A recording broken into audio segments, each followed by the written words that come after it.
Is it recording? Yes, recording. There we go. Hi. Hey there. Hi, Peter. How are you? Very well. Good to see you again, Selin. I hope things are going well. Yeah, it's been a very long time, huh? It's been almost a year. We saw It each has. other in January, haven't That's we? right. That's right. Yeah. January. Time In the flies in the bizarre reality that we're in right now. yeah, at the beginning Yes. of this disastrous year, we were together.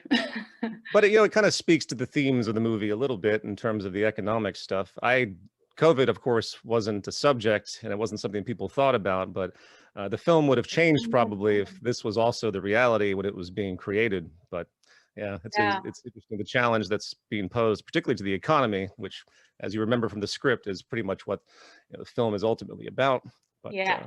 yeah, I know, exactly. It was actually, I remember emailing you exactly about this after the COVID happened, and I wrote to you and I said, Peter, right. Yeah. do you think this is going to change the whole economic system the way you presumed in your film? I'd hope it at least give people a little bit more insight into the flaws of the system, since Yeah. you have this thing that's stifled people's ability to interact and obviously economically interact. So it makes the question come up, well, maybe we shouldn't have an economy that requires everyone to interact in this way. And what would the alternatives be? And those are good questions Exactly. for people to consider. I think it's very unfortunate, the suffering that's happening, needless to say, because it is ultimately needless. It's You just have to have a different kind of economic structure that can be fortified, that allows for this kind of problem. It knows what to do. That's what a good system does. A good system can adapt, and our economic system is so old, it just can't adapt to this. And you see the suffering systemically, It but definitely did not adapt to the COVID crisis. I mean, it couldn't, it can't, it won't. And it's unfortunate as well, because after this long period, I haven't seen much conversation in the public sphere about the fundamental problems of the system. But anyway, we don't have to jump ahead too much. yeah. We can explore some of these questions that you mentioned. And Well, let's start with the name. I mean, we're talking about the Interreflections mhm, film, right. where I've acted out Elenia Demir, the great role that Peter was so I don't know, offered. Well, you didn't offer it to me, but I was Actually, so I happy was to I cast was the lucky casting. one. Yeah, Oh, that's right. well, I was thank the lucky one because casting was very difficult and it went on for years. And the film was made over a long period of time, but it you. wasn't continuously made. I had to stop and break, and I wrote a book and did a whole bunch of other things. Mhm. But I had cast people earlier on, then I changed it around. There were at least three different major shifts. Um, and then as you know, and this jumps to your question that you had commented on regarding casting, Mhm. it required a certain number of things. It required someone that could digest the information, communicate it in a way that they knew, because it was many, many pages of script. Yeah, Like, you had to understand this, and it's not the easiest thing for a lot of people conceptually. yeah, And the fact that it had to be executed to some degree from memory, but also through a teleprompter, a scenario. And you did a great job with that too, in that combination, because I think the scenes pull off very well with all of the academics of the future, with that crutch, as it were, because it is a very difficult, body of script to try and memorize thoroughly. So I thought that was part of the issue that really had to be conquered, because it takes a certain kind of talent to be able to do that, to really pull off that kind of interactive sense of knowing, and when you're actually dealing with a teleprompter situation at times as well. So I thought true. you did a very good job with that. So yeah, you're the one to thank in that regard. Well, And thank the you. dynamic, yeah, you're welcome. And the dynamic of you in contrast to the other academics of the future was great too, because I had to see some diversity. I didn't want, obviously, kind of a monotone academic feel. I wanted to keep it organic and not too spectacle either. I chose not to ornament too much when it came to the academics. I wanted to feel timeless in a way, because you talk about the future and everyone has this view of purple hair or the Hunger Games or something bizarre that you ascribe. And I thought that kind of artistic sensibility would get in the way of that particular scene, especially in contrast to all the other scenes, which of course are far more fantastical and fantasy oriented. Yeah, So I think it really would have. I mean, the way you shot it is definitely timeless. I mean, it feels like we're in a vacuum when we're being interviewed. yeah, It doesn't matter which year, it doesn't matter where in the future we are, but we're right. we're definitely not here. That's the sense that it gives us, really. Right. Exactly. And of course, it contrasts, that whole scene contrasts to the other layer with John and Simon in Mhm. the mid-tier future, because for your audience, if they don't know, the film begins, excuse me, it has a structure of basically a modern day fantasy with a character ostensibly named 23. We never knew her name. Yeah, And that's she layer undergoes one. this fantasy. What's Yeah, that? that's Yep. layer one. Yes, that's right. And then layer two is this sort of sci-fi fantasy that's just kind of the ultimate structure. It's the satire of the whole film. It Mhm. is the thing that fits the formula of traditional filmmaking with, you know, the form and the kind of midterm drama and then the whole holistic drama. So if you were to break that middle section out into one single film, it would be pretty traditional in viewing, Yeah. which is not what I wanted. I wanted a non-traditional approach. And then the future 100 and some 20 years in the future is when that interview with the academics of the future emerges, which reflects back, and that's about hindsight. That's the device that's used with you folks Mhm. in the academics of the future. It's about giving the audience a way to see what we're doing now from a place of separation, which I think is a very profound philosophical disposition. You know, you have that old kind of Buddhist notion of witness you Yeah. might be familiar with, where you kind of monitor yourself instead of being so engaged in your emotions. You monitor yourself in a separate way, and you're kind of able to see your own, you know, cognitive dissonances and, you know, things that you don't like about yourself perhaps, or things you don't like about society. So they say hindsight is 2020 is an old adage, and that's how I built that scene out, was to hopefully make people have that sense and hopefully learn, you know. Wow, perfect. I think, I mean, I've read my well, I didn't only read my part. When I got the script for the audition, I had all the academics Yeah, in there, and I had to study all of them. And I think what you just mentioned, the way the script was so complex and the way it was written was so interesting and intriguing, that I think that's why I really wanted to act out the role. yeah, That's what got me interested in it, because I get a lot of scripts and I get a lot of auditions in Turkish and in English, and most of the time, you know, there are different motivations for doing an audition. Is because you like the character, or because you like the story, or because, you know, it might be a good commercial project. But I was specifically looking for something that was abroad while I was in Istanbul, and I was specifically, I still am. That's how I would like to manage my career, is to act in not only just projects, but in socially influencing, you know, pieces of yeah. artwork. So when I read the script that I got in my hand, and I was like, whoa, okay, I definitely need to get this part. And it's like, I really want to act out in this film. And I was so excited. And I Oh, remember the thank you. initial audition I sent you. I didn't read for Alenia. I think I read I read a mixture of academics, I think. I think you did. So Yeah, I had, yeah, yeah. yeah. And And in then a way, all the academics are sort of one voice, which is also gives it a unique kind of sense, even though there's clear, subtle differences in character and the way the cast was done, as I mentioned before. But it is sort of a narrative structure in the sense that you speak, and then that's a documentary effectively mhm, that's being created from the speech. So it's a unique hybrid of both character and a sort of narrative in a documentary. And I thought you executed that well, as that very well too, because it's, you don't want it just to be, once again, a narrow myopic, or excuse me, a narrow monotone sort of unfolding of a narration. You want there to be some life to it. And you really brought great life to it. In fact, I will say that I've gotten many compliments on your particular execution of that, really. uh, outstandingly so, and compared to, Oh, you know, thank you. not, I'm not putting down anybody else, obviously, but just saying Yeah. a lot of people felt it was very, very, uh, there's an energy that you brought to it that Oh, was thank significant, you. and it makes That's it, great yeah. to hear, especially from you.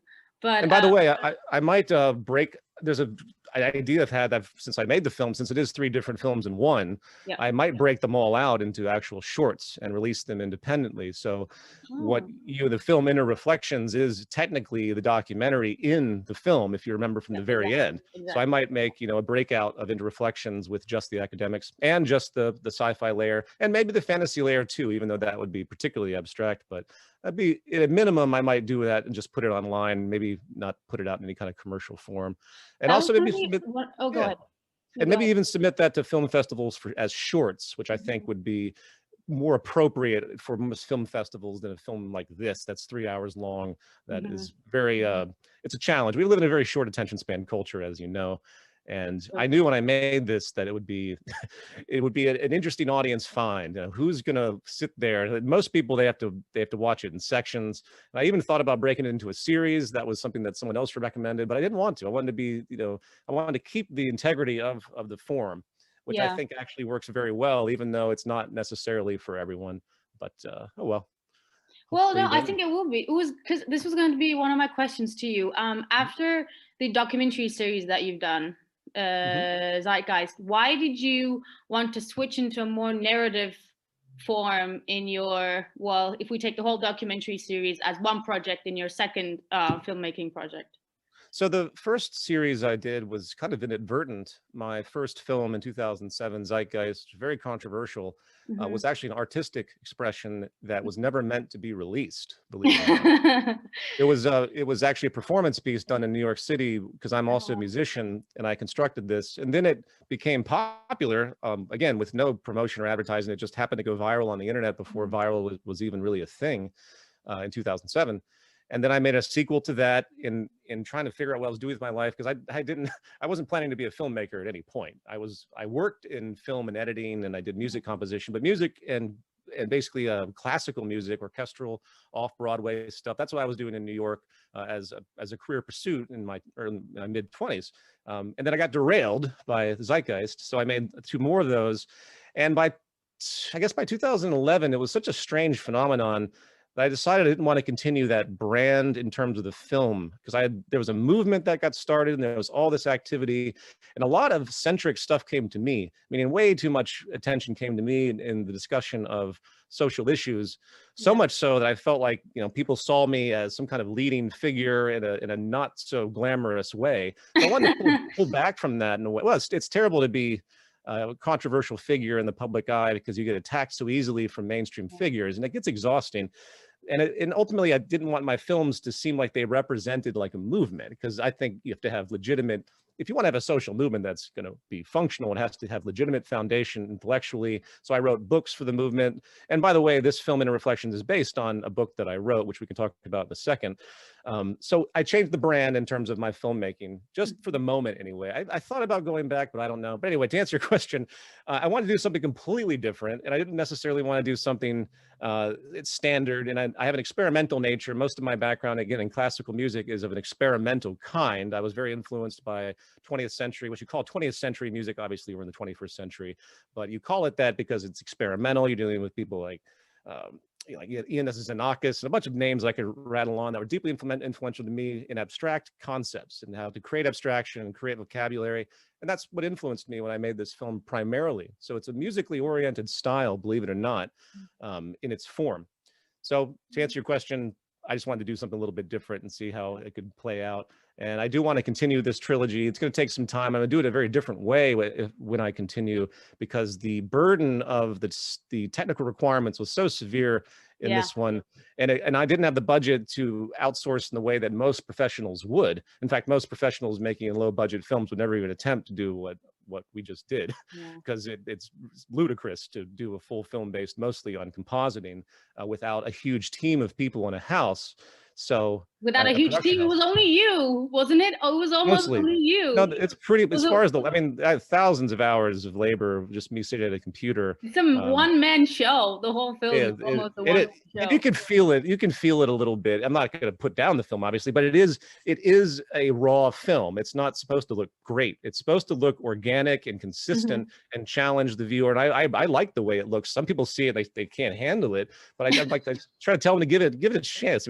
One of the reasons that the style is so raw deliberately is because it really mirrors a stage performance, which is why at the very beginning I have the two male characters, John and Simon, in space. They start out with a stage. You remember the theater, and Yeah. you're of course there with the academics at the very end to give a circular connection to all three layers in that theater, that final scene before the finale. And the stage performance was meaningful to me because when you watch a stage performance, you have to suspend your disbelief. You create the environment like you're reading a book because it's a stage. And that's the way this film kind of approached itself as a whole. You look at the scenes, people know it's not a real scene. They know it's a composite, and it's up to them to decide whether they wanted to suspend their disbelief and look at what the scene means, or they want to be upset that it doesn't look the way that they're used to seeing film. So I hope that makes sense. There's a lot of Yeah, is layers that a like that. choice? It does make sense. Is that a choice you unpurposefully gave to the audience? You want to give to the audience on Yeah, purpose? well, I mean, I knew that, first of all, it's just practicality, that why should I perfect something in a Hollywood style way for a particular scene to make it absolutely perfect, which I could do, if I had enough time, but because that's my background. I used to do this professionally in advertising, believe it or not. I did composite work all the time with much bigger budgets and so on. But I just realized that it wasn't worth it. It's not worth having that final level of perfection when your goal is to be poetic and your goal is Yeah. to be informative. So, but anyway, so I've deviated from your question a little bit. No, that's great. I'm learning things that I actually didn't know about the film. So Yeah, there's a lot of symbology. I'm going to be putting out a Interreflections deconstructed video fairly soon, just to explain, at least on the basic level, what all the symbols mean, because very few get it. No one goes through these scenes and really understands how much is inside each of them. In terms of symbology, it has to kind of be analyzed like you look at a piece of art over and over again. But I've actually gotten a couple of requests. I've gotten messages from people saying they would hope that you would make subtitles. Okay. Yeah, there are subtitles pending. Mhm. It is a little complicated with the distributor because you have to go through this professional, route. You can't just crowdsource them, which is a lot easier, frankly. It's also very expensive for a film like this, thousands and thousands of dollars to do a subtitle, but they are coming. And I might actually put a call out to people through one of the online subtitling networks. I'll put the film up and ask if anyone wants to subtitle it, and then I get it reviewed, and hopefully at least the Vimeo upload, because that's the most accessible one globally, that one can have the subtitles. Yeah, I'm working on that. That would be perfect. Hopefully I think yeah. it was one student, one of the fans. They wrote to me and it's like, can you? It was really cute. Can you tell Sir Peter I don't speak English. It was in Turkish, and he said I need some subtitles and I really want to watch the film. And I responded to him and I said I'll tell him. Don't worry.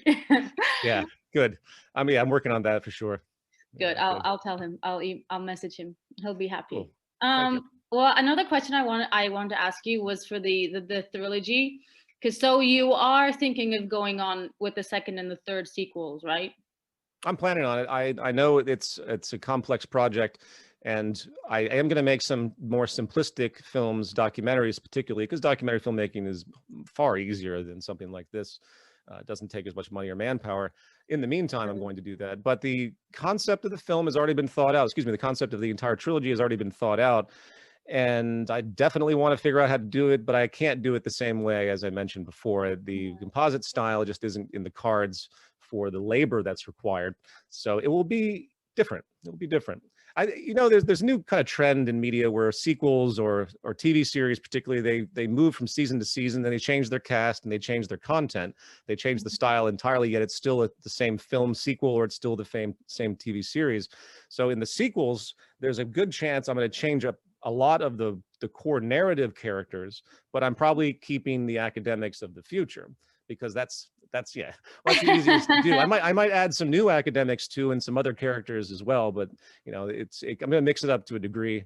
But yeah, I won't go into any detail about what the technical level, what the stylistic concept is and the technical level, but what I plan to do with these future versions, I think I'll say this, it'll mirror more of a stage performance style and more of an opaque quality that's based more on character establishment than this one was, and more on not traditional story structure, but more on a I'm sorry, I'm being abstract here.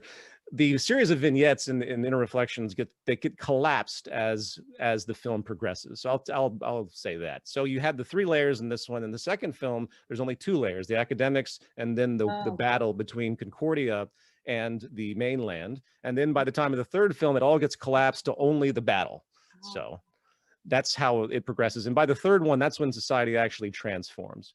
If I had, investors and a budget that was more significant, I could do a whole lot more with this. I've also considered, by the way, pitching it as a TV series itself, because if you had the island people against the mainland establishment, that typical traditional almost cliche duality, but it's based on real themes about what we're doing in humanity, with humanity and society and sustainability and so on. I think that'd actually be a really fun thing to break out too. Absolutely. So I've structured that a little bit, and I know some people in the industry. I might, give that a shot as well.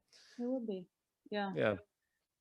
Interesting. It Some kind of will conversation has to hit the media that's more significant. We don't see anything in the general media that really no. deals with these themes. If they do, it's always post-apocalyptic. The media, the tendency is to be fantastical, and of course to have grand conflict, which is what most film and television ultimately seeks, because that's what creates an audience and keeps an audience. That's the tension. But you don't see the themes that are appropriate that to this point in time. So I just continue with that push.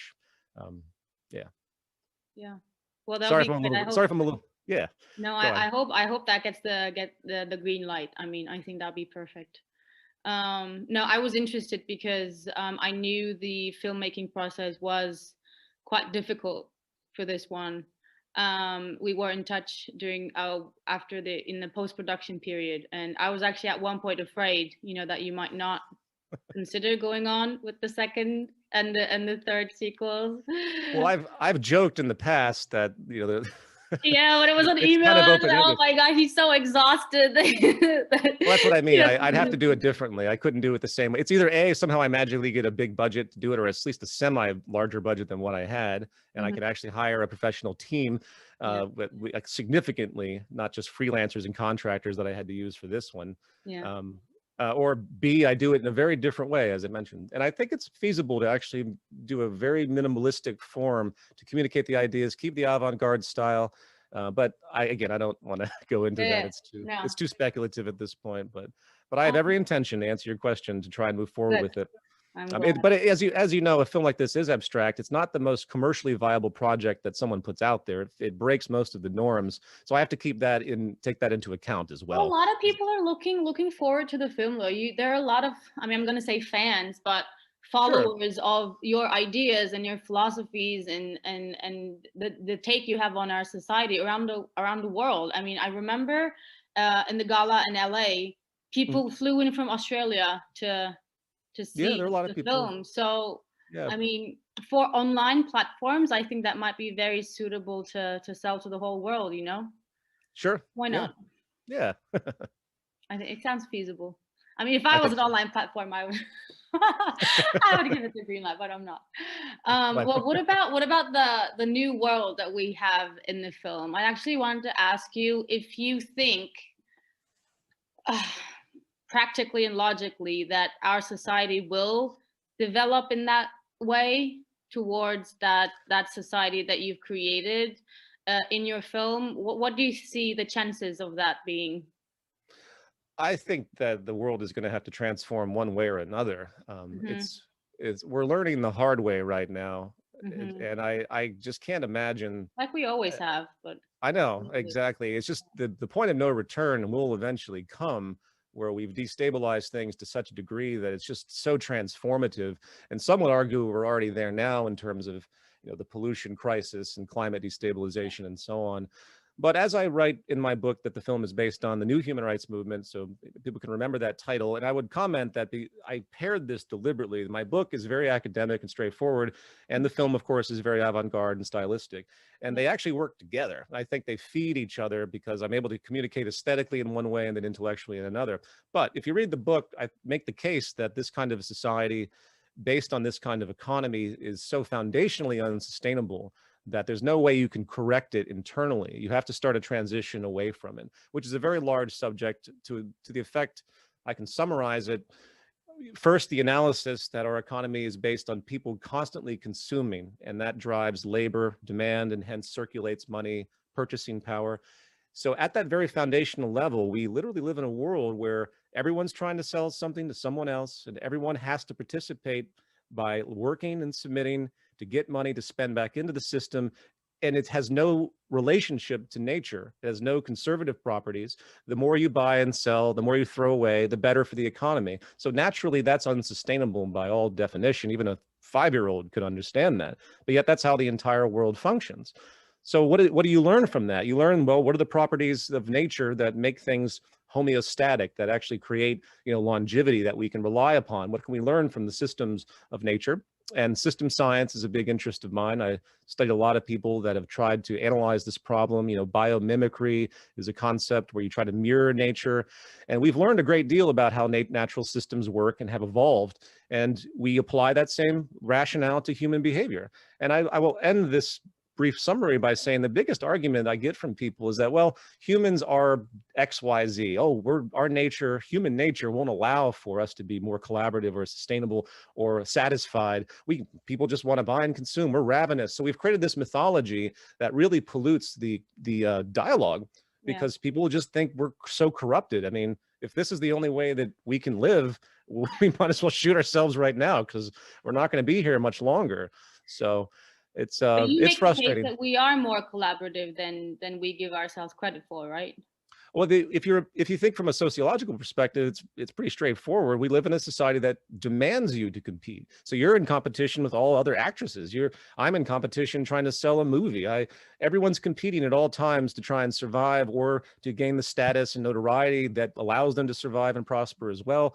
The social system literally forces you to be competitive, and it doesn't have to be that way. You know, there's plenty of historical societies that have lived like pre-Neolithic era excuse me, hunter-gatherer tribes, which very few exist anymore, but they did exist in the 20th century in the Amazon, and they were studied they were studied greatly by people like Margaret Mead and others, come to realize that they have communal sensibilities and sustainable approaches and a basic spiritual connection to the earth that allows them to exist without some heavy footprint and without the value system disorder that so many people possess today. Materialism, vanity, hyper consumerism, all of that stuff that literally we've manifest in ourselves because of the social structure, generation after generation.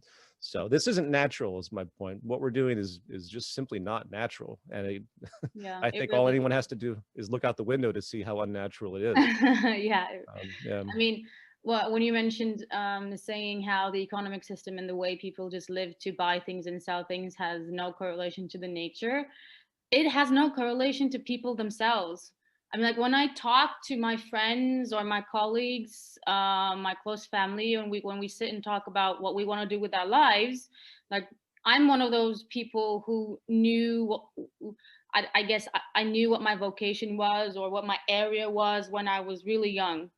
In my lifetime, which is, I guess it's a luck. I don't know, but I knew that I wanted to write, and I knew I wanted to act because I knew I wanted to tell people about their feelings, and then I knew I wanted to write because I wanted to tell them about certain areas of life that would benefit society. But most of the time, when I discuss it with people, a lot of them don't know what they want to do with themselves, and they think about buying and selling and then profiting just in order to make some money, and that's the way they think of themselves related to that concept, instead of thinking of themselves and then finding a place for who they are within the system. They think of who they are according to the system first.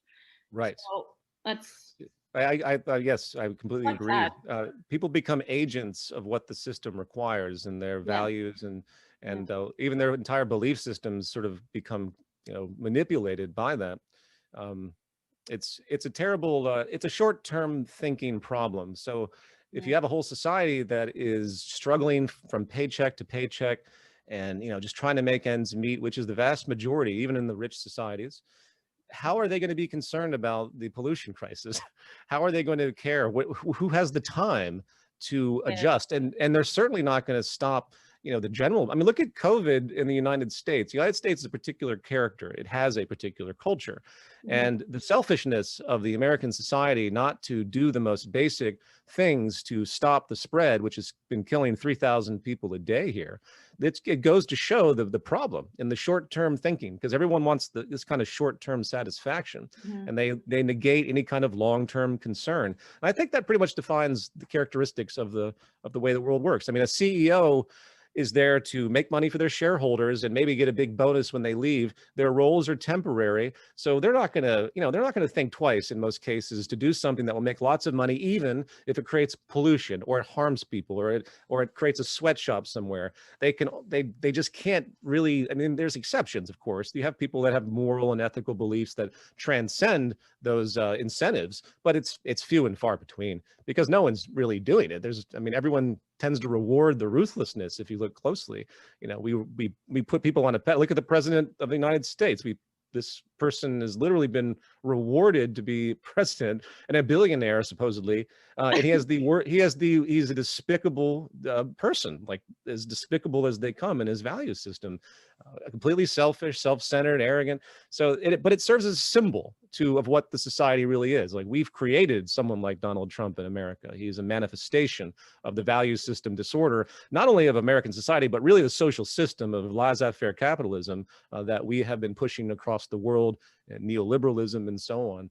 So Really, yeah, of every society, don't you think? I mean, it's just worse people, in the U.S. It's just worse in the U.S. as far as I'm concerned. they're all a manifestation of the society at the end of the day, since they've Yes. been able to walk up the ladder for such a long time. They've been manifested. It's true. And Yeah, we could.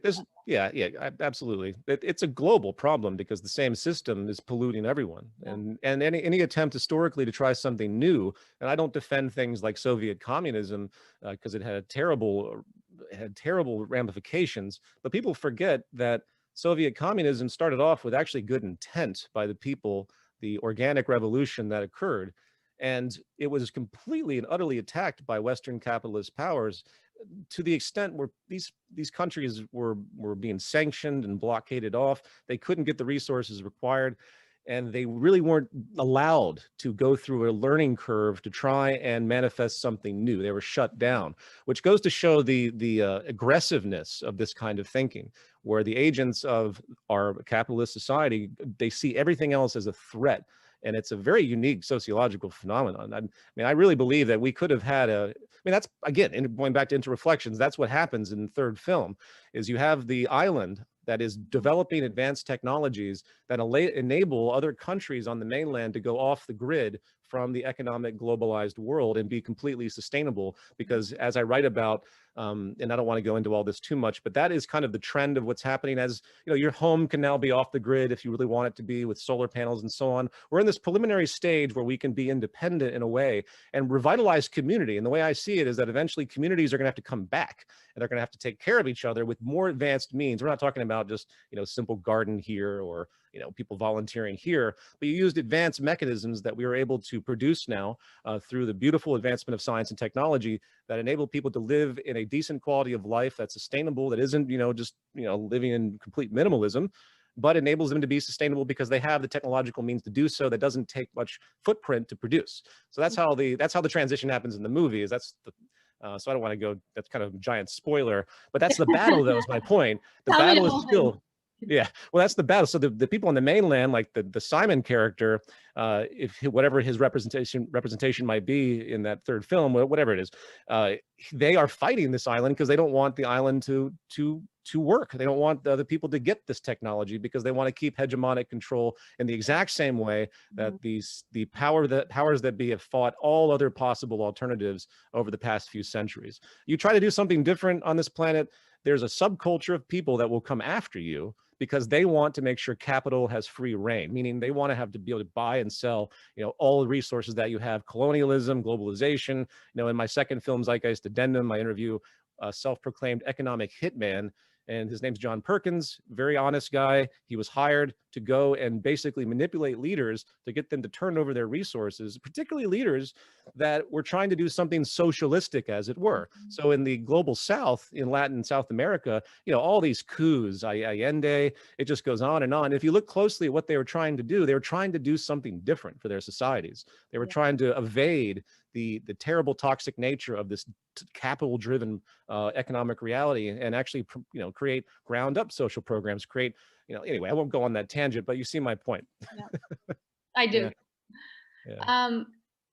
We were talking about just a couple of minutes ago. Well, COVID, this reality that we live in now, and I wanted to kind of um, press on the subject that how this COVID crisis did in the beginning show the problems that we have in our system, but the talk subsided really quickly. I Yeah. mean, especially the flaws of the economic system and the social system was very obvious when the COVID started. About especially with the rates of death and where the rates of death was higher within a society, said a lot about that society. But the talk really subsided a lot. What do you think the future with this COVID crisis is with filmmaking and the society? Is it going to impose some change, or have I, we failed this test as well? I'd say, I mean, I got enormous feedback and emails and messages when COVID happened because in my kind of subculture, everyone thought, well, this might be it. This might be I where we can. emailed you about I that. know, I said, I Peter, know. we're And going I, home. I stood away from that because I wanted to see what would happen. And I just kind of watched, and I don't have any powers. It's not like I could really do much, but I just watched, and I was very disappointed to see how the conversation quickly turned into all sorts of civil rights issues and things where people missed the point. And the overall controversy has nothing to do with the fact that our economy is completely incapable of dealing with this type of crisis. Yeah. Instead, everyone just got up in arms about all this other stuff. So to answer your question, first of all, about film, I don't think it's going to have too much of an effect on the way films are made. Because it's going to basically return to normal, more or less. We're going to have this maybe another year or so, but I will say that there's going to be a difference in the way people behave. I think in the long term, particularly the labor system. I think a lot more people will be working from home, and a lot of companies have realized they don't need to have an office space, which I think is a good thing. But it's all, it's passive. But going back to the issue of, well, what did this mean in system science? There's a concept called viability, which simply means that for a system to work, it has to be able it has to be able to adapt or take into account information that it's not used to, things coming into the system that are foreign. And the most viable system is one that can adapt and maneuver and account. And that's why nature is so brilliant, because you can throw lots of things at it. Or even the human body is a better example. The human body, you can poison yourself. Your body has this incredible ability to kind of override it to a certain degree with our immune system, or just the way that our body acclimates. And there's been a lot of study on that. People that drink their entire lives and somehow are still alive. It's incredible what the body can do, because it's an extremely viable system, because evolution has made it so. But our economy being so old and born in a time where no one had any understanding of nature or ecology or what it means, where the entire economy is, just looks at the earth as an inventory. Just none of that stuff has registered with people until, basically now. What you see is an unviable system. It can't account for the fact that in a COVID reality, people are going to have to maintain distance. That's just what the most basic public health requirement is, which means that you lose economic interaction, which goes to show that maybe we shouldn't have a system that's based on that kind of economic interaction explicitly, where, we had a 30% drop in GDP in the United States. That's an enormous drop of sales, 30%. That's like Great Depression level. And it's just not necessary if you had an economy that actually was viable and could take that kind of thing into account. So that's what I learned. Well, that's what was, ever apparent from COVID. But, I'm going to give some more talks soon. And of course, I run a podcast and stuff, and I brought these things up in passing. But I hope to reframe this when things settle down and people can actually come into theaters again. And I hope to do a talk on this whole subject and revisit the importance of what COVID means Yeah. in terms of the economic revelation, because even the most notable economists that I follow, notable philosophers and public thinkers, no one's said anything in this regard. I don't see anyone debating the economy. It's really unfortunate. We kind of missed the opportunity in a way. This should have been the most public conversation. Like, why can't our economy handle this problem? Yeah, or a social structure, right? Yeah, exactly. Yeah. But you have podcasts every week or every month, is it? It's every week generally. Sometimes I have to skip a week because of complexity. But yeah, Okay. that podcast is called Revolution Now. No, yeah. Besides Yeah. the film, you have Revolution Now, your podcast, and then Mhm. you have the book, New Human Rights Movement, correct? The New Human Rights Movement. That's right. Yes. Yeah. If anyone that watches Interreflections, even though it's not translated into too many languages, but I do encourage Maybe it them will be to. after the film. Hopefully, that Who would be knows? fun to have it in Turkish. Yeah. It'll be really fun to have it in Turkish. Yeah. But no, I've read the script. I had a lot of fun reading the script. I was actually quite intimidated before I came into the callback because I was trying to memorize the Oh, whole right. thing, the whole academics. I had the script of the whole academics, which is like I remember that. You did a five good job characters. trying. Was it four? I'm I'm one sorry? of them, but there's four academics characters, right? Right, Or right. five? Is it five or There's four? four. Four. Four. Yeah. So I was trying to memorize all of them, and right before I came into the comic, I was like, "Oh my god, what am I gonna do? There's no way I'm gonna memorize all of them." And then you told me there's a teleprompter, and I was like, "Okay, now Yeah. there's a chance I might get this part." Yeah, it all worked out very well. But I'll let you know when I output the short film version of it. I think that's going to be a lot of fun to do because I can add a little bit more content to it. Yeah. Um, Yeah. but yeah, the conversation continues. No, the writing is brilliant. Definitely. Thanks. It was I'm pretty good with memorization as an actress, but it was quite difficult because it jumps from it has a lot of subtext and a lot of ideas within just one paragraph. So Yeah, um, it took a long time to write that particular section. I think I had at least I can. 500 pages of notes that had to be consolidated to Hmm. make that work. Hmm. But yeah, I was happy with the execution for sure. And you have a very peculiar language as well. I Has anyone told suppose. you that in your A pe- writing? I mean, everyone I think has, but you have a language, specific language of your own. I It's, suppose I've been accused of being wordy and trying to not be too verbose or uh, using words that no one understands. It's kind of frustrating. You feel like you have to dumb things down, um, Wow, but I that's do my a best. choice. You don't have to, right? That's a choice. Sure, but after years of experience of giving public talks and people reading things I've written and complaining that they don't Not being understand because able of the to language, understand. you eventually try to acclimate. It's not. I think it's just the fact that people live in a different educational reality. People don't read as much and they just watch things. It's Well, more of a you might be above average smart, so maybe that's it. who knows? Who knows? Yeah, I mean, I think a lot of people would say that. I mean, it might be a little bit difficult for the rest of us to decipher all the information that is embedded within just one paragraph. So Sure. Yeah. I Well, when know I I do had that, I'm sorry. What's I that? know I had to work on it. I took notes. Well, I appreciate you taking the time to follow through with No, that. definitely, definitely. Yeah. Yeah, I'm ultimately at the end of the day, as a creative person, which I kind of fall back on. I know I have this persona as a writer and kind of a social movement Mhm. person, and it's all about revolution or whatever. But I still at the heart am an artist, and that's kind of what keeps me not as frustrated as I probably I probably would be. So I still maintain a lot of artistic and abstract interests in music and so on. Yeah. I've even produced live performance pieces that people can see. I had a media festival called the Zeitgeist Media Festival running for a couple of years, and I did these large stage performances a few times, and I really love all Oh, that. that's And very going back to interesting. the original Zeitgeist, that again, that was a stage performance, so I kind of keep that in my vocabulary too when I approach any of this. So, in other words, there's an experimental element that I just keep kind of trying to think about it. And Interreflections is definitely the most notable of that in terms of a larger project. But I'm going to keep doing other things as well, trying to find new avenues, new multimedia concepts, just new abstractions. I Yeah. think that the beauty of the arts is it just kind of sneaks behind the ego of people. You can communicate things in the arts that you can kind of get away with things, I should say, that don't offend people as much, or it forces them to think differently, or it makes them, most importantly, think that they've realized something themselves as opposed to something that's been imposed upon them. And I think that's one of the things about Interreflections. It's not a domineering film. It's not sitting there and beating you over the head like a documentary. Yeah. It's trying to sort of present an environment where people can kind of be in that environment and they sort of realize things in an individualistic way, if that makes any sense. And I think that's a powerful way to communicate.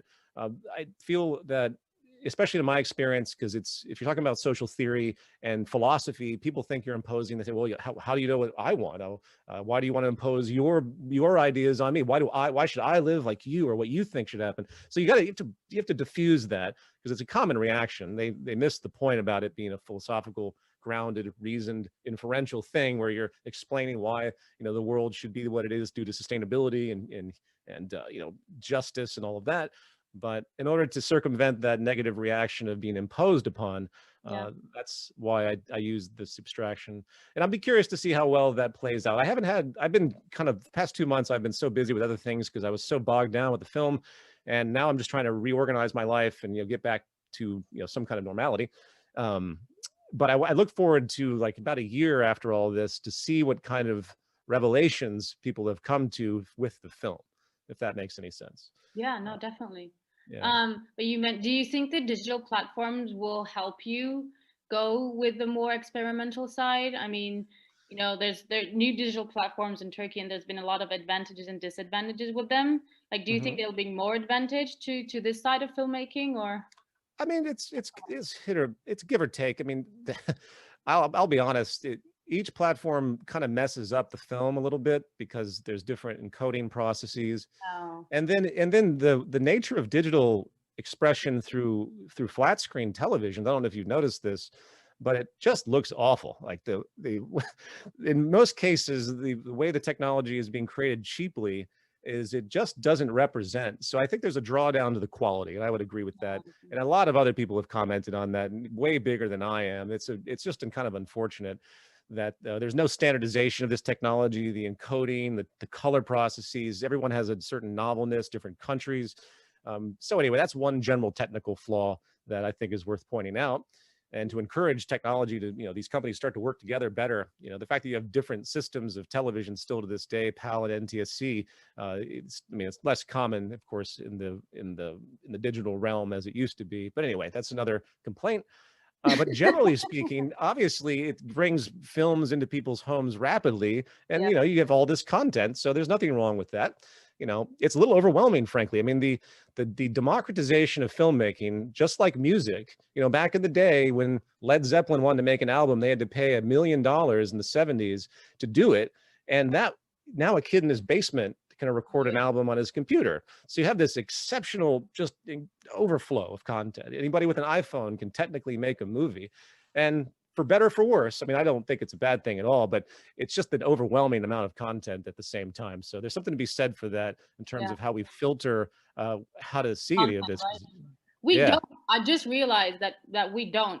I mean, with yeah, all the digital stuff and with, for my writing in my acting career, the more work I get from the digital platforms, it's been great because there aren't concerns of certain rules that we have in the mainstream media. hmm, And then so my expectation was to get more, innovative content than we would have in the mainstream media. But then just recently I realized that, what's happening is we get all the content there is yeah, instead of something that's been thought out, instead of something that's being a synthesis of a process. It's just everything. yeah, And I realized that people actually watch it. right, So we do watch all content there is, the good and the bad. I don't yeah. know what that says about our nature, but or filmmaking, but It speaks to how we filter in general when it comes to this overwhelmingness. I guess you kind of rely it goes on, back to like, the for example. consuming economy, right? Right. Well, I mean, for example, I wrote a book and I was debating whether I should get it professionally published or to just do it myself, because I've generally been completely independent. And what you realize is that there's only in the publishing, because there's so many books. I mean, if you were to just do a chart of how prolific writing has been, especially with Amazon and the way they allow anyone to write and get published through their system and other organizations like that, you have to have some way to filter it. So I was like, okay, I got to get it published professionally, just because I need that filter, because people look at you better. Because if you're just a self-published person, they don't take you seriously. And the same thing could be said for this film and my use of Gravitas Ventures that has released it, my distributor. I said to myself, I could just release this myself because it's just, most people watch things online anyway, Yeah. or they, get it through, yeah, it is. If you're connected to the internet, technically you can watch anything. You don't need a Netflix and so on if you really think about it. But if you're on Netflix, it's a filter. If you're distributed by something that's notable, it's a filter. So that's kind of where the filtration comes in terms of this overwhelming amount of content that's being put forward. But the jury's kind of out on it all, I think. Who's to say better for worse? Obviously, you want the democratization there more than anything else, but it is overwhelming at the same time. I know that COVID has made people hunker down, and I've seen an enormous number of statistics come forward from prior projects that I never thought would have life anymore, just because people have nothing else to do. So I guess that's good for us, right? Yeah, that is People all. people are going to be watching whatever we're doing because everyone's watching something because in their lockdown. But it's Yeah, well, interesting. it's good for us as long as we can shoot. I mean, in the first way, we weren't able to shoot or produce anything at all. So Right. So let me ask you, you had mentioned the audition process. Um, when we did the actual shoot, did you feel comfortable with it? Like in the I was. execution? Did you Oh, like, I was would you very, feel, you felt satisfied after it was done that it was, you like, okay, good. yeah. That's good. I was very happy with the process. I was very excited. I mean, coming in, but I had prepared myself, and the teleprompter was a lot of help. It was Yeah. my first time using the teleprompter, so I hope I did a good job with that. Well, so that's amazing because at your audition, you were one of the few that instantly was able to execute the teleprompter, especially since English is a second language. I thought that was very Mhm. impressive. Oh, yeah. Yeah, That was my you first that time ever seeing a teleprompter. It was the callback. that's impressive. Wow, because it takes a little bit of effort to learn how to do that and not. I mean, watch any terrible Saturday Night Live episode, and you can see them struggling to read all these cue cards, and it's so distracting. But yeah, it's a hard thing to do. But and then the initial screening of the film, wanted to apologize to you and everyone, which I think I did, because the film Oh. just wasn't done. The film was not Oh. finished. There was all sorts of things on the screen. Anyway, it just felt bad about that. No, don't But, worry. The film gives people so much to think about that I don't think anyone even noticed yeah, if it was exactly done or not. I mean, yeah. you were probably the only one who knew the details and realized that it wasn't actually done. But Sure. no. Well, there were a few actual glitches, like literal technical glitches, because the film is so long. You can only, I mean, I couldn't sit there and watch the whole thing yet again because I was processing up to the last minute. Yeah. But that speaks just to the strain that was created through the technical editorial process. Yeah. Yeah. But No. we did it. We Mostly. did it. It's done. And I think you weren't there, were you, in the very beginning? What do you mean? I Like, was there. no, you were there. You were doing something, right? You were in the back. You were still organizing, or I was so tired. I had been up for days trying to get no? that That's thing what you out, but told me. Yeah. I think I was just in the back of the You back, hadn't just kind of slept, right? You bewildered. hadn't slept for how many days? It was about 3 days. I mean, it was 2 to 3 days because there was so many issues that were happening trying to hit that deadline.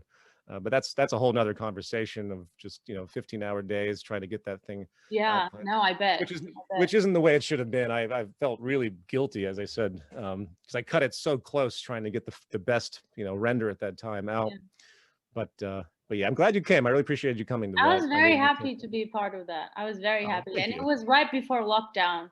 I mean, it was at the end of January, and I mean, I didn't know that we were going to be in lockdown back. Yeah, So yeah, actually, good thing I didn't stay for February. right. I came You're here, and stuck. I went to the border actually for the refugee crisis here. I did a documentary Did you?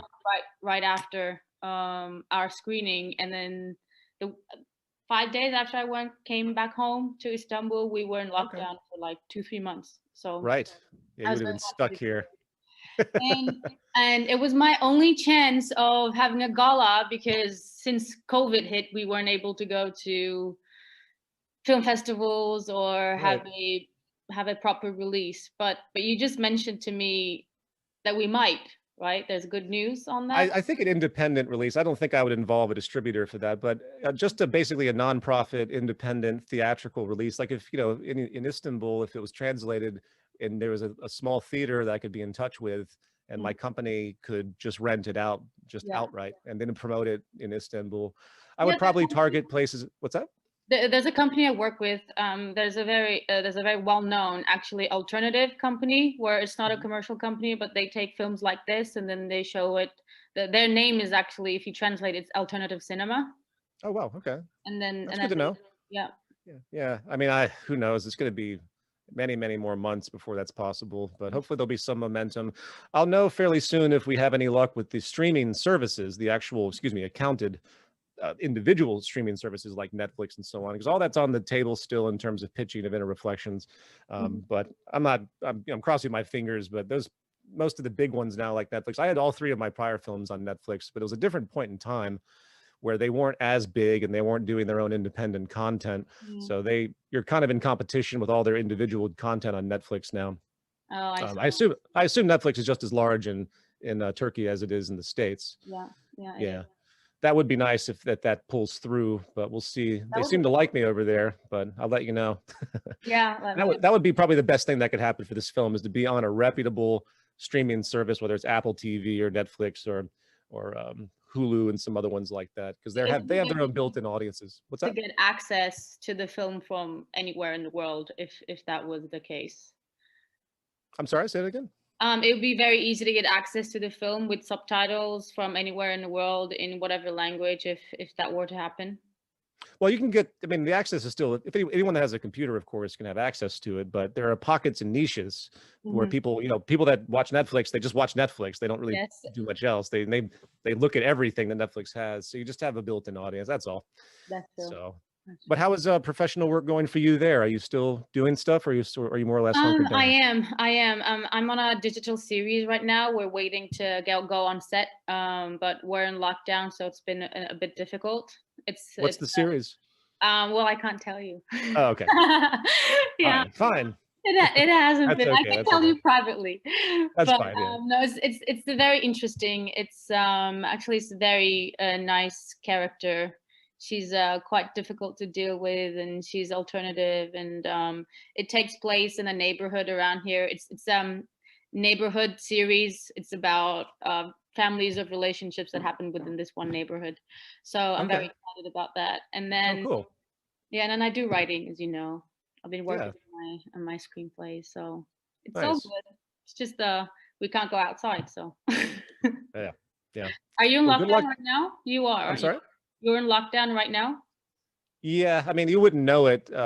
Everyone, as I said before, everyone's very defiant here in the United States. So here in Los Angeles, you go out, it kind of looks normal, Mhm. which is terrible because the hospitals are filling up, we're running out of ICU beds and so on. Yeah. But yeah, I mean, I've been in lockdown for years, Selin.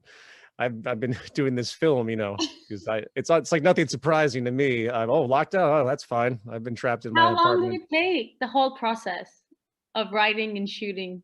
Well, it's very diffused. I mean, the concept I introduced publicly in 2012, but I didn't obviously, start right then. Yeah. I would say if I had to condense it down, the film took probably about 2.5 years in total. But in that is thousands and thousands of hours. It's almost mind-boggling when I look back on it to see how much Reading suffering. and writing, right? How you suffered? Well, it was too, by the time I realized what I had done, I'll be honest, actually, I probably wouldn't have completed the film if it wasn't for the fact that I had people support me through a crowd source. I did a Yeah. crowd source called Indiegogo. Yeah. And if they hadn't have done that, I probably would have gotten in the middle of this and said, forget this. I'm going to do something much easier. But, Do but I you had to follow remember what through. you told me in the gala the first time you saw me? No. You told me to tell you to never do something like this again. Remind me never to do anything like this again. Or you said something like, if I ever tell you I'm gonna do something like this again, just talk me out of it. That was Yes. the first I'm time. sure I told a lot of people that, in fact. Yes. You're Well, like going around telling people to remind you not to do this. Everyone's like, okay. That was my state of mind. What still is my state No, of I mind in can a way, but imagine. I it's can a learning curve. It's a learning curve. I mean, I got myself into it, and I'm happy with what came out of it, even though you can kind of feel the strain in the movie a little bit. But you know, ambition is a torturous thing. I think in my entire life, I've always pushed too far. And I don't say that as a compliment to myself. If I'm going to write something, I write something huge. If I'm going to everything I've done, I started a social movement. I'm trying to change the world. Like everything's huge in my world. It's when I was a professional musician, everything I did had to be huge. I had to do these huge pieces, and it's just an ambitious problem. And I think it's a maturity issue, really, in the sense that I've learned my lesson slowly, not to basically harm my health by all these overly ambitious concepts.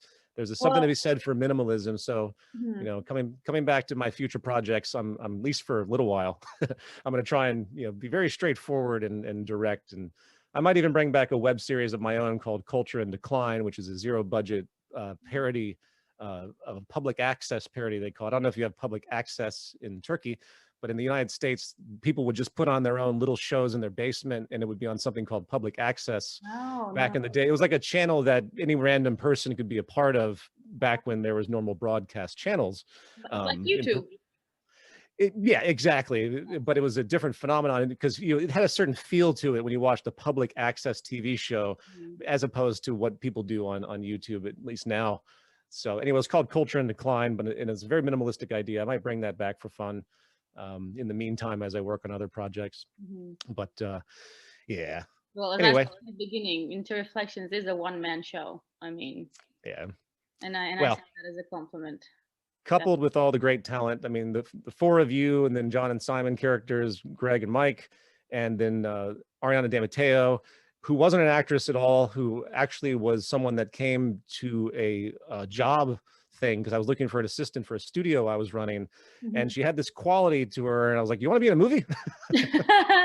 And then, she had done some simple modeling and such, but she just has that look. It didn't matter what her expressions really were. She just had this great look of fundamental confusion. And that's what she carries forward throughout all of those scenes, which I thought was a lot of fun.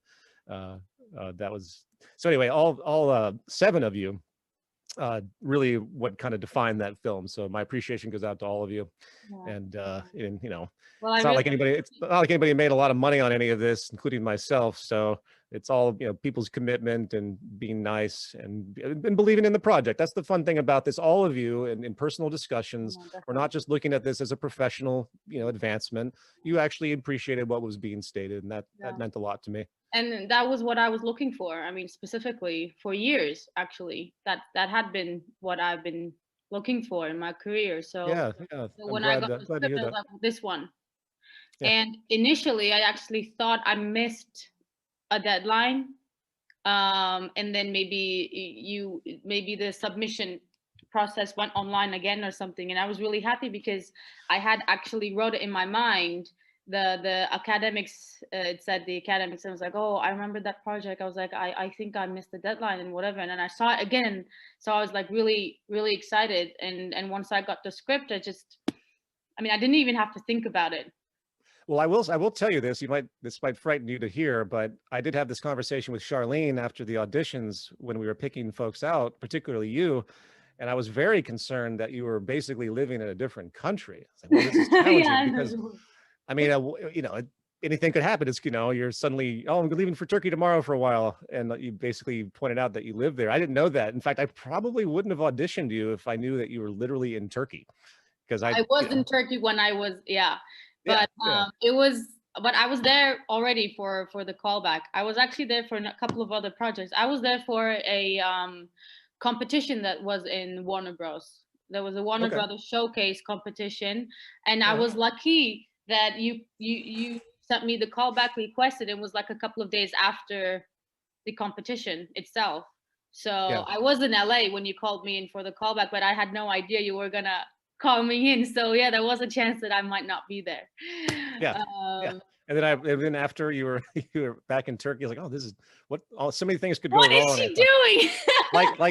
like for example, imagine if COVID happened right in the middle of that. No Yeah, way I would have gotten you back to the States, most likely. So anyway, but that didn't happen. So that's good. It all I worked would out. have. If there were flights, I would have gotten on the flight. Trust me. I mean, You would have been an it takes essential a lot to worker. stop me when I want to do something. So Very good. yeah. No, I was actually worried that that might be a concern for you because it's a legitimate concern. So I Yeah. figured that Yeah. that might be one of the obstacles that we had. But Charlene did get back to me about a couple of like logistical questions, and then I answered her questions. And I actually, oh, you don't know this. I What? actually didn't think I was gonna get the part after the audition, the callback. What made you think that? I don't know. I didn't think I did too well. I Ah, thought it was no. all right, but I didn't think it was great. So I was, yeah, on the way back, I was thinking, and I was saying, huh, I have a good chance for the Warner Brothers competition, but the film, I don't think the film happened. I remember thinking No, that. you stood out immediately because of the diversity, and your execution was so natural. And again, you had the talent with the teleprompter, which was immediate. So it was a pretty clear cut. So Oh, well, yeah. good. Good to know. Yeah, very, Well, very appreciative. it was a thrill to be Alenia for you. So I hope in the future we'll have other ventures to take Yeah, together. yeah. Do you have what was I going to ask you? So in your career, how many films have you been a part of as of now? This is my first film. Is okay. And you mainly done writing, and then I mean, as an So actress, my background as an actress is theater. I come from, theater. yeah, amateur theater since like I was 9. That's great. But That's actually good to know. I was literally requesting theater actors for this film because I knew that the abstraction of such. I don't know if I even said that. Did I comment on that in the pitch? Because that's really interesting. That so you fit that profile well. But continue. it's the first time I heard that. Yeah. But yeah, I come from a theater background. I did like amateur theater all through middle school and high school. I did theater in English. I was raised in the Wow. capital city of Ankara, Uh-huh. and there was the American consulate amateur theater stage on the run. So I did musicals there. I did 2 musicals. And then I went to the United States for university. I went to Pepperdine University, and I have a BA in politics, actually, political science, Good. which is my more is side my side that's more interested in the current events. And I most of the time try to like combine my artistic side, writing and acting side, with my side that's interested in social impact and current events. Wow. And I don't like to execute my writing or acting side without any of the social impact or current events context. Good. Otherwise, it Good. just feels too empty for Yeah. me. Just I understand. who I am. So that's Yeah. why the Interreflections was perfect for me. I Well, it's was seeking it out, literally good. seeking it out. It speaks to the nature of the arts and our motivation. And do we Yeah, make art just for the sake of art, just the sake for people to sit back and escape? There's a place for that, but there that's is. not what I do. I think art, whatever we spend time with in this short life, you got to have some kind of meaning to it. You just can't keep putting out the same, storybook formulaic stuff. Yeah, I That's agree. probably my biggest frustration, whether it's music or anything. There's not enough experimentation out there. You have, especially in film, you have a certain core group that are still around, like David Lynch or Darren Aronofsky, or even, well, yeah, the avant-garde doesn't really exist much. It's few and far between, and I'd say 1% of the known filmmakers out there really push the envelope and try to do something different. 1%, that's really low. I think so. I mean, I like anybody, I pay a lot of attention to what's happening. You have a lot of spectacular, sensationalized and high profile, extremely high budget films that really push the envelope in terms of style. Yeah. But conception, I think, is still very limited out there, and social communication. Films that pretend to be socially conscious, they might frame it in a very vague way. They might talk about racism, but within that, it's not really about social development. It's just a framework that they know is topical. You see that a lot today The in plot modern line. film. Yeah, I know exactly You, what you mean. yeah, they're not really communicating anything important, but they know it's topical. It's like it's just a trend. Yeah, To be socially conscious and to be an activist has basically become trendy, yeah. and that's good on one level, obviously, but it's not very effective. And most So of the time, those films like commercialize the film as being like a a women's rights film or a women's film. Like in right, Turkey and globally, we have this term now, which is women's film. And most of the time, when I get a script that says it's women's film, the message or the plot line or the character has nothing to do with women's rights or right, or a woman or what she goes through. It's most of the time just a woman protagonist going through the same exact thing that she would go through if it wasn't a woman's film in the same manner or even yes, in a negative light. So if you're going to put a right. woman in a negative light in the society, that's not a woman's film. that's Good point. Good that's point. a man's film with a woman protagonist. So Exactly. Very good point. Well, that's also a good comment as far as Inner Reflections, the fact that I used only women for the academics of the future. That had a yeah. symbolic nature, obviously, because in the history of patriarchal society, women have been demeaned and they have been considered intellectually inferior. I mean, and that's something that people got mad at me a little bit. They say, well, what is this feminism you're trying to put forward? Well, first of all, it's not feminism per se. It's an artistic decision to express the fact that we have to really home in on the fact that gender equality, along with other things, really needs to be taken more into account. But I also parallel it with a certain satire, because the dominant figures are still men.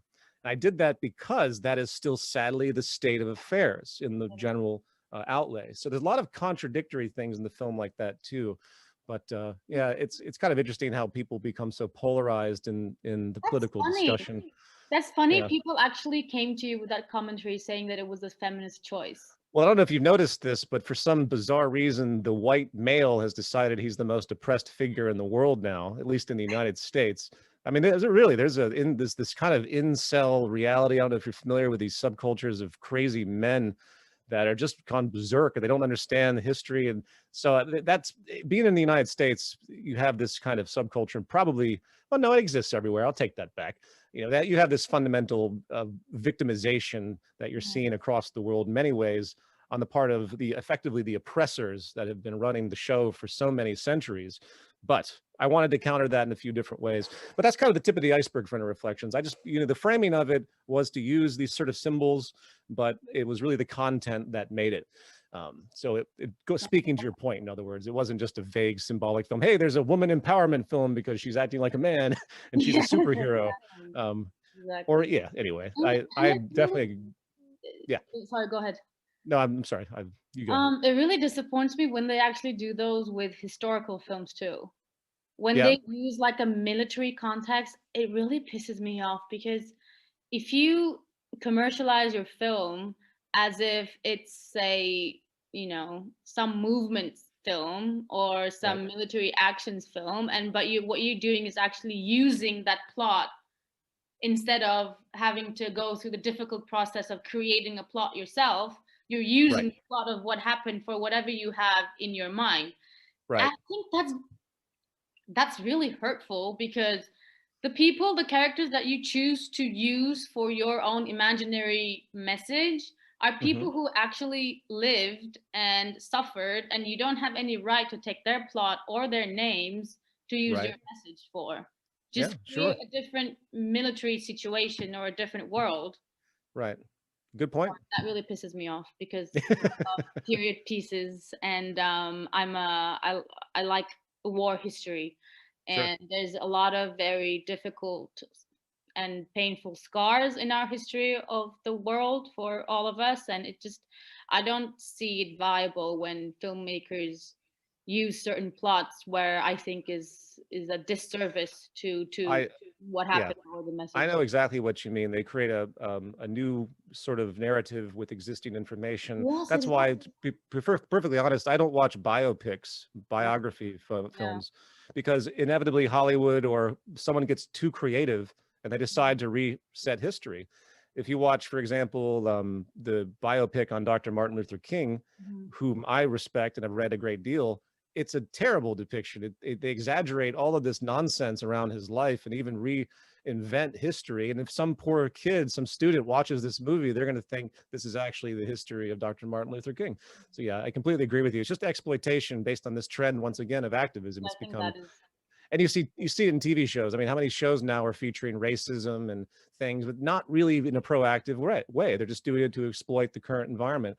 Or, even when Occupy Wall Street happened, I remember seeing a Nissan truck commercial where they're running the truck through all these activists as if they're, part of Occupy. It was preposterous. The hijacking, basically, of this new kind of activist thinking. But that's just what commercial society does. And that's a whole nother conversation that we can Yeah, talk it about really probably is. another time.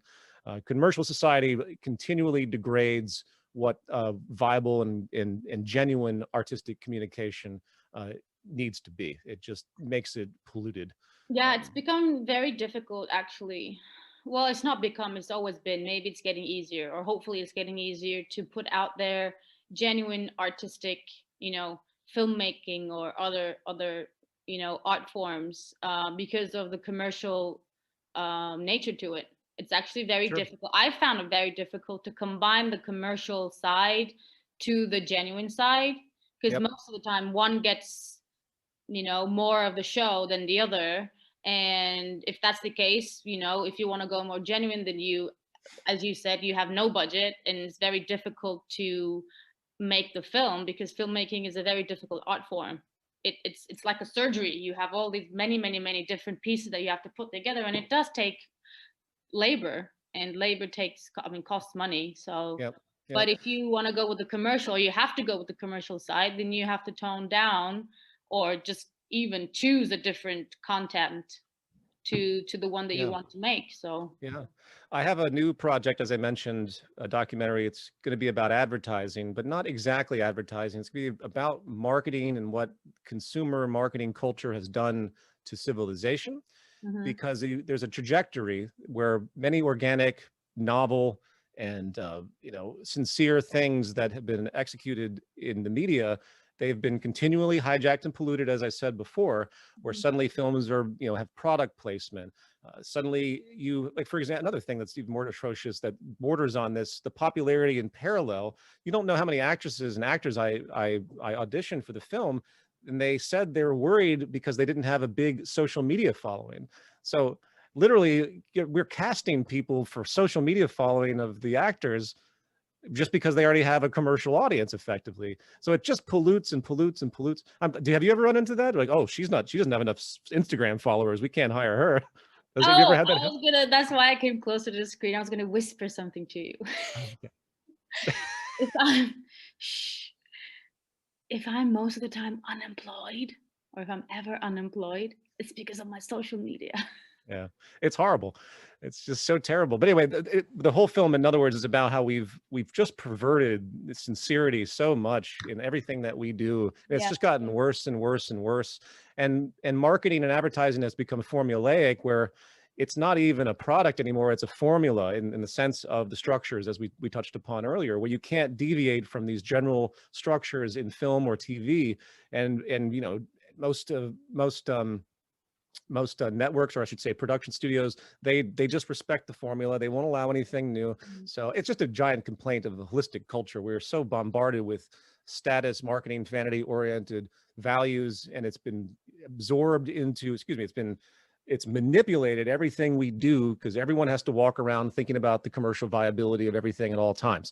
You go to Instagram or social media, these aren't organic photos in most cases. These aren't organic situations. These are people that are communicating because they want to fit a profile in order to gain access through their popularity. And that's probably another, good subject that needs to be explored more so, is the cultural effects of social media. It Yeah. creates an artificial entity. Artificial people are being just sort of generated. And as another level of this, just to finish the point, because of the internet, your identity is pretty much what it appears online, and that's it. Like, you're not real anymore. It's just what you appear to be. And that speaks to what's called society of the spectacle. You might remember that scene in the bar in Interreflections with Mhm. the guy at the counter that does the drugs and eventually kills himself as he watches the smiley face on the screen, while the other character reads the book called Society of the Spectacle by Debord, which is a very old and excellent poetry book about the commercialization of reality. He wrote, I believe, in the 40s, maybe earlier than that. And he was prophetic to say that all our lives are becoming symbols. We're no longer real. What we represent and what we do is based on this transference of an idealized symbology, this living spectacle where we just sort of, everything is just a TV show to us. Yeah. Really interesting stuff. That's become actually one of the most difficult sides of my career, to be honest. That's become Is it? one of the most difficult sides of acting. I mean, not the craft, not, going into a very deep emotion and then staying there. That's not the Mm. most difficult side of acting. The most difficult, it has become to be someone, to be a shop with a showroom. That's Yes. basically what it is. That's basically what social media is for my profession, is that I have to be on in the showroom all the time with a vision of what people want to see, or what, not even people, what numbers want to see, and I'm Right. going to be cast, and I'm going to get a job according to that. And it's very difficult. I'm one of those people, I don't know, but it's very difficult for me to separate myself from my work. Hmm. So when I'm working, and when I'm, when I have my public side, it's still me. So it's very Yeah. difficult for me to separate the showroom from myself. So Yeah. I don't even try. I I don't don't, even well, try. I'm being forced to I because of know. the I know. Believe me, I get it. I've gotten a lot of criticism just for being who I am, and I'm not playing some professional game. yeah. And I'm actually surprised I've had any success whatsoever because I just simply refuse to conform to any of it. Mhm. But so it goes. It's a very strange evolution of human society right now, and I'm curious to see what the next few decades hold. That's for sure. So I was discussing this topic with a friend just a couple of days ago, and she was saying how the effects of social media we're just gonna know in a decade or so. It's just going to be like cigarettes. yeah, what? When Yeah. we knew their side effects a lot later than society started using them, and Well, social media is just going to be exactly the same. She I'm said, glad you brought that up. You remember the scene in Interreflections where they throw the cigarettes at the cardboard cutout. yeah. That's precisely the addiction and the sickness. They menacingly look at her symbol, because that's what she is at that point, and then Mhm. they just start smoking, and then they get angry and have to throw the emoji cigarette packs at her, which is probably one of my favorite scenes, I'll be honest. That even though it's it's so unorthodox, but it's one of my favorite abstract scenes in the film. Mhm. It really captures, I think, the spirit of what social media has done in that detachment of Yeah. who we are versus with the symbology that we represent. But yeah, I couldn't agree more. And the worst thing is it's a part of people's personal lives. I mean, with work, with the showroom thing, yeah, it's out there and it's general, but people make a life for themselves within their personal lives too. Like they use it within their relationships to sh- to make a different personality for themselves within their relationships, their real Sure. relationships. So Yeah. yeah. It's it's uh it's all encompassing, I think. That's true. It's all encompassing. Again, that goes back to this film that I'm working on now in the preliminary stages. It's called A World Without Advertising, which is the lure. And I Hmm. begin with just the concept of what advertising has evolved from, its history, and then and then moving on, of course, to the marketization and commodification of everything. And people today can't see the difference. They can't see the difference between a truly novel, original person or thought and a marketing gimmick or ploy or something to sell. It's really deep when you think about what commercial reality has done to people, which is yet another reason why this kind of economic system needs to go away. We shouldn't be living in a world where everyone has to strive for status and posture in order to get jobs. Um, it's disheartening. This isn't what humans are. There's so many beautiful potentials that we have, and our range of variability is such that I have no doubt we could live in a highly collaborative world. You Yeah. still have the dynamics of competition because there's an element of that in us too, but it all comes down to what the social system is rewarding. And coming full circle with this conversation, we got to figure out a way to get our friends and peers and the family of Earth to realize that the games we're playing are not gonna work out. I mean, we know what's going to happen. The walls are going to close in on the ecological level, and then you're going to get mass conflict, They both are. domestically, internationally. You're going to have climate refugees on the borders of Europe and other rich nations, and it's terrible, the trajectory. And there's no one out there that can tell me that we have some glamorous future awaiting us right now, Yeah. even though we definitely could, because all the fruits of science and technology, so much abundance, potential, as I talk about in the film too. There's so much great potential, but we have to And we find only the have 10 years left to have any impact on the climate change. I mean, after 10 years, we It's basically debatable. don't have Yeah. any effect. Some say we're already past the point of no return in terms of the long-term effects, where the drying out of certain regions and the flooding of other regions is just simply inevitable. We can't reverse it. It's just in motion. Even if everyone stopped carbon emissions or general pollution right now, the damage is already done to a very strong degree. Obviously, we have to still be motivated to stop it. But anyway, not to be a doomsday guy. Try not to be a doomsday. Yes, let's finish it on a higher note. Yes, I'm But ultimately positive in the way in the potentials are there, and if people can understand the potentials and not get so hung up on their identities and their groupism and their fears, and just sort of stop and take a deep breath and realize that living minimalistically and living holistically with a consciousness towards you know, seeing other people be happy and survive as opposed to the opposite, which we do today, and seeing the spiritual reality of realizing that you live in a habitat that you were born out of, and maybe, just maybe, we should take care of the habitat that created us. Seems logical to me. I don't know. It Hopefully we can does. get people to understand. When you put it like that, it does, doesn't it? Yeah. So Well, I lots hope of anyway, we we get could talk. get We there could one talk day. forever, I'm sure. I know we really can, and we already found 2 other subjects to talk on another day. Social Yes. media and period pieces. Yes, exactly. Well, all right, Selin, it's been a Oh, really a great honor Peter, to speak with you again. thank you for And your I, time. Yeah, it's yes, great seeing you for after a very long absolutely. time.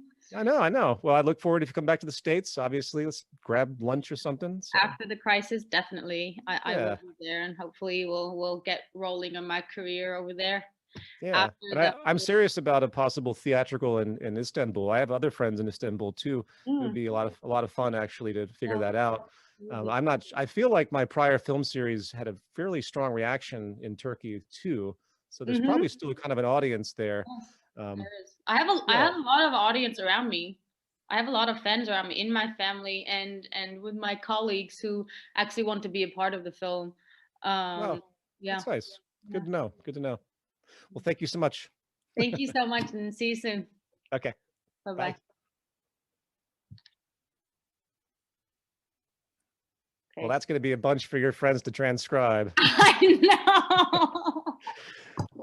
That's a, I I hope should, they don't want me to do it. I hope they will ask me to do it. you know, there's services where you can upload a video and they will transcribe everything for you in one language, and then you can tell them to do it in another one. So you could probably get it done for professionally. I do that for my podcasts.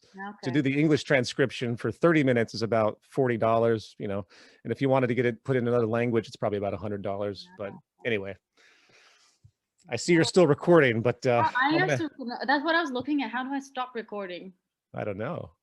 Oh, I say stop. Am I gonna lose it if I say stop? It would be horrible if we lose the You recording. shouldn't. It should know to record No. it. Yeah. Stop recording.